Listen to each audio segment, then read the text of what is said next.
যাই আপনার কাছে।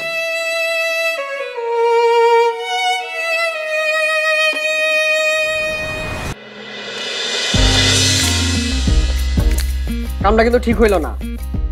আপনাদের আমরা বাঁচাইলাম, এখন আমাকেই গিয়া ছাদে শুতে হইব।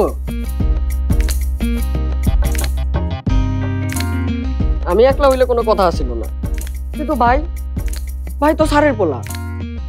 স্যার? কোন স্যার? ভাইয়ের আব্বা আমাকে ময়মনসিংহ শহরের সব থেকে নাম করা স্যার, প্রিন্সিপাল। ভাইও জানতেন লোক না, বুঝছেন? ভাই হইতেছে কবি। কবি?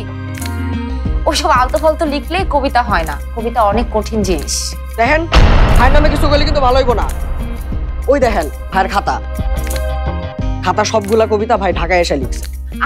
আচ্ছা যান, মানলাম আপনার ভাই অনেক বড় কবি। ফেসবুকে না আমারও অমন হাজার খানেক কবিতা আছে। এখন ফোনটা বন্ধ, তাই দেখাতে পারছি না। ভাই আকামের কবি না। ভাইয়ের কবিতা শুনলে বুকের মধ্যে কেমন জানি করে। দূর, ফাও কথা বাদ দিয়ে বলেন তো, আপনার ভাইয়ের দশা এমন কি করে হয়েছে? বলেনি তো ওনার আব্বু নাকি প্রিন্সিপাল।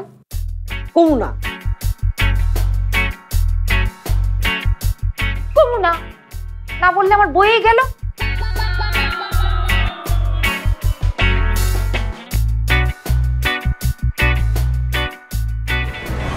সবকটা গাধার বাচ্চা, তোদেরকে টাকা খরচ করে পুষছি কেন আমি? আমরা বাড়ির সবাই জিজ্ঞেস স্যার, কেউ কিছু কইতে পারেনি। আর ইভেন্ট ম্যানেজমেন্টের লোকটা, ও কিছু বলতে পারেনি?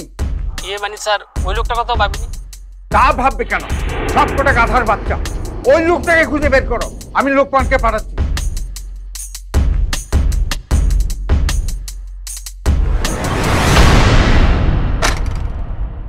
ভাই আইসা পড়ছি,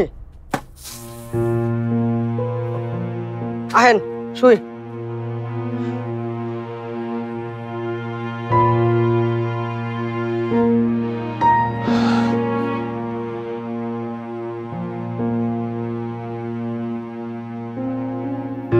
কি হয়েছে ভাই, মনটা এমন ছোট কেন?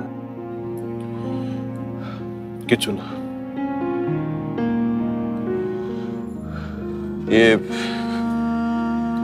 ওই মেয়েটা কি অবস্থা? ওই পাগলের কথা বাদ দেন তো, খালি আছে ফোরন কার্টনের তালে।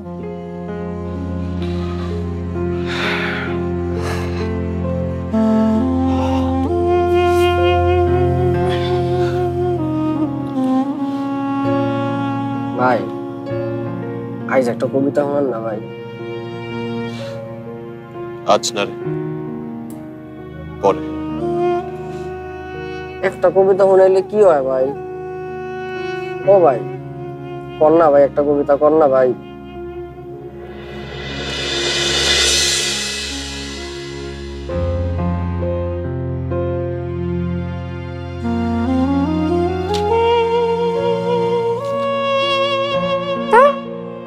কবি না ছাই।